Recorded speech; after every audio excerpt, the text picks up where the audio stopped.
The fun bit is the prediction. The fun bit is the getting the answer with confidence, OK?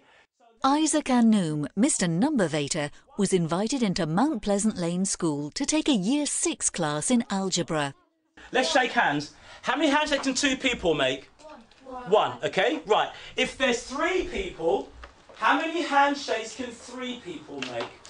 Isaac, we asked you to do a lesson on algebra. How did you think that the handshake problem addressed the issues? What I was looking at was this idea of pattern spotting and the fact that the children were able to sort of record their observations and then actually identify the pattern, explain the pattern and talk about the pattern.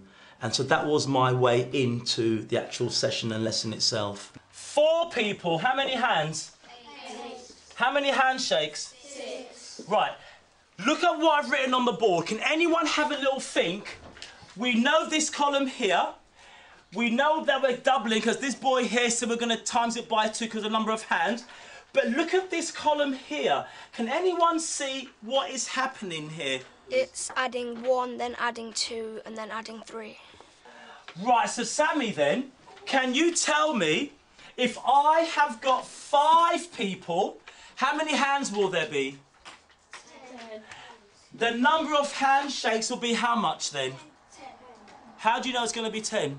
Well, because you've added 1, then you add 2, then you add 3, so you must add 4 on to 6, which will make 10. So Right, excellent answer. Well done. The problem is I need to know how many handshakes will 10 people make, and 15, and 20. I love their different methods of recording. If you notice, some of particularly the girls, were perfectly neat in their recording. And the boys who grasped the pattern spotting immediately simply wrote the answers and simply wrote the list as it went through to get it. But what interested me most was the young boy who thought he came up with a generalisation that he could double the pattern. Yes. And I found that fascinating, and I particularly loved the way you handled that. once I got to 20, I just doubled it to 40, then doubled 40 to 80. Right, so do you think we're just doubling all the time? Sometimes. Right, what was the answer for number 5? 5 people, how many handshakes? 5 with 10. Right, so if I double the answer for 5, is that, what's your answer there for 10? So it's not doubling, is it? No. No, but listen, you had an idea, we tested it out, it didn't work, so now you can move on again independently, can't you? Yeah. And he didn't feel that he was wrong. He didn't feel that he was made a mistake or someone was going to look at him. He just knew automatically they had to go back and revise his answer. And that's the sort of thing I want to encourage within the class, that the children are aware that they are allowed to make mistakes because they will learn from those mistakes. Right. And it's the children that made the mistakes that were determined to go on and succeed. The other thing I noticed was that the children were all incredibly quick at observing the pattern and then repeating the pattern on their whiteboards.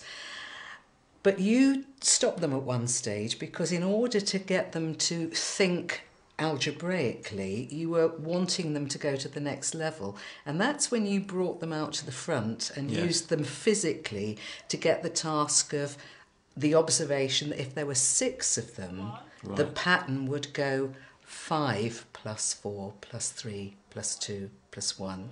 And that generated something which was really exciting. Do you remember that, David? Yes, the one that said, oh, it's -1. Fantastic. Yes. And he took 1 step towards algebra. Yes. Well, since you've already, you've missing 1 child, won't count himself, so every time he'll go around, he'll be missing, himself, so each time it'll go -1. It's always going to be -1. So -1 is coming to this. So it's always going to be -1. We're looking at number. We're looking at algebra.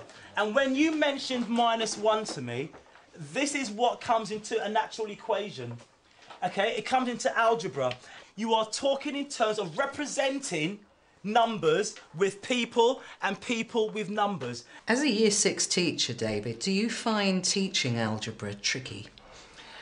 I think there are those at the top of the group who will find it great. They love it. They enjoy it. They want to get involved. They know it's the next step for them. And there are those that towards the middle and the lower end of the group who find it really tricky to grasp the idea. But I think by applying it to this idea of a pattern, then they will be able to think to themselves, okay, it's not just n we're putting in. We're putting in n because we don't know what number it is, and if we applied it to this pattern each time, we could find the answer in every occasion. I think they will link the two in much better now. So I think that there's quite a bit of work that needs doing on certainly the empty box bit of much lower down the school, so they get used to that, so that they're not always going to know a quantity. So once you've progressed them from the empty box, the spotting of patterns, the coming up with predictions, the generalisations, the moving into the function machine where they're giving you a rule, and once they can spot the rule that's happening, then I think we're on the way to making algebra easier for children to grasp. Definitely.